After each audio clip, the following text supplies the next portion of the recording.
Hello. So September is the Nicu Awareness month, and in this month we get to celebrate our victors.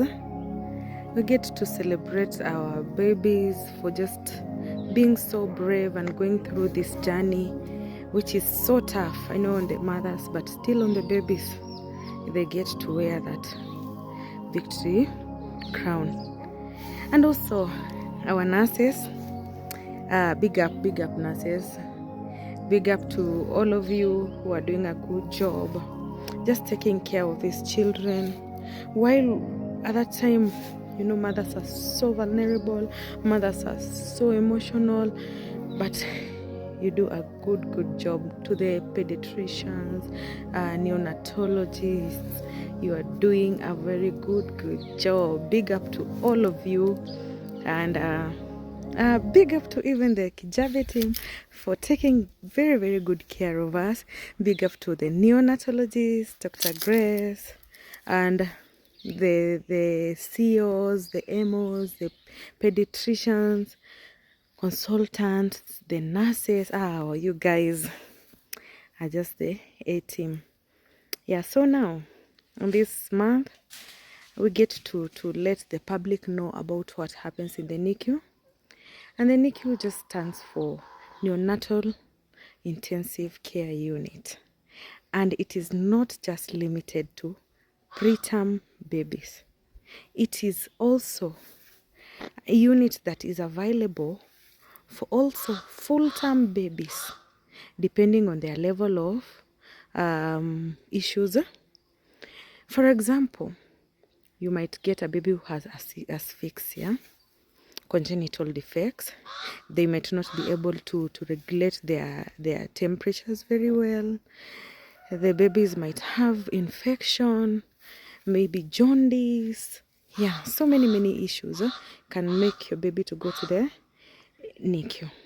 One of the things that I normally tell the mothers is that you need to go to a facility that has an NBU or a NICU, because you might get yourself in a situation that might make you lose your baby, unfortunately. And this situation might be avoidable. Yeah? And most hospitals, for most hospitals, it's not easy for them to accept just referrals. So it is better for you to give birth in a facility that already has a NICU. And also cares for the little children.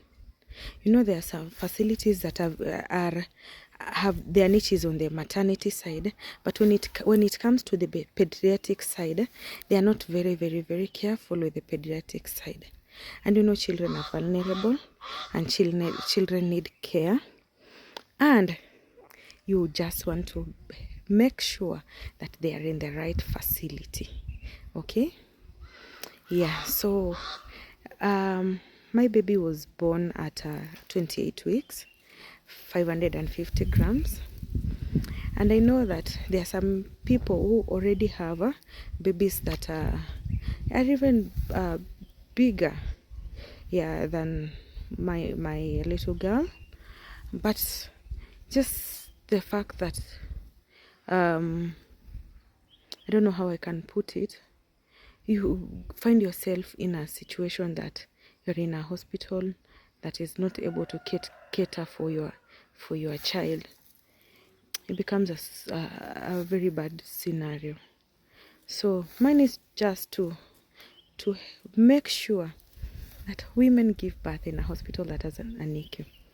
I remember when I was giving birth to my firstborn, I honestly just despite the fact that I am a pharmacist, honestly, I had zero experience on this other side. And one of the things that happened was that I was just looking for a facility that I would go give birth and just go home. You would never want to think about what if I'd be the person who'd be in these shoes. You never want to be that person, but it happens. Yeah, but it does happen. you find yourself in this situation that you are in the hospital. And actually for me, let me just share this story. When I was getting my firstborn, I was very naive. I was I 27? I think so. Yes, 20. Yes, for sure. I was 27 years old. So I went to the hospital. Went for.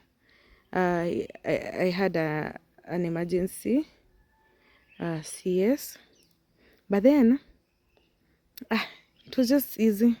4 days in the hospital. I was out. The baby was well. I didn't even think of things like jaundice things. I didn't think about all those things.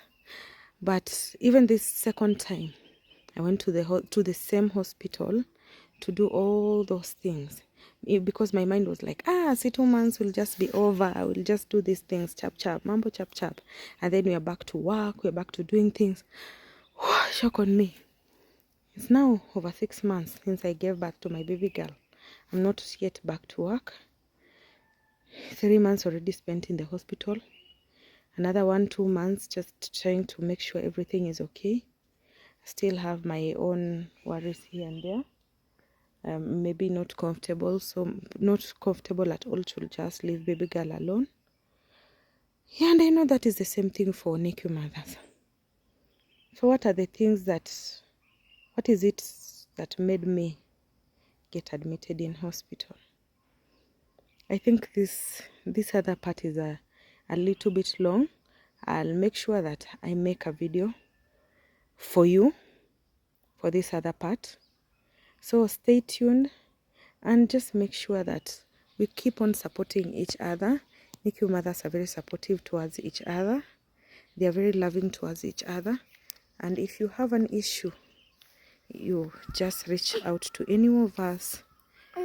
We are usually very kind enough to just walk you through the journey, to just encourage you, to tell you that this is a journey that we have walked, we have cried, we have prayed, and everything turned out okay.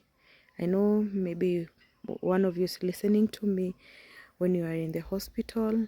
I know another one is listening to me when you are while you are at your home, just thinking about your leave ending. I know another one is listening to me, is a NICU mom. Maybe your baby girl or your baby boy is already a grown up. Another one, maybe your child is still very young, you don't know what to do.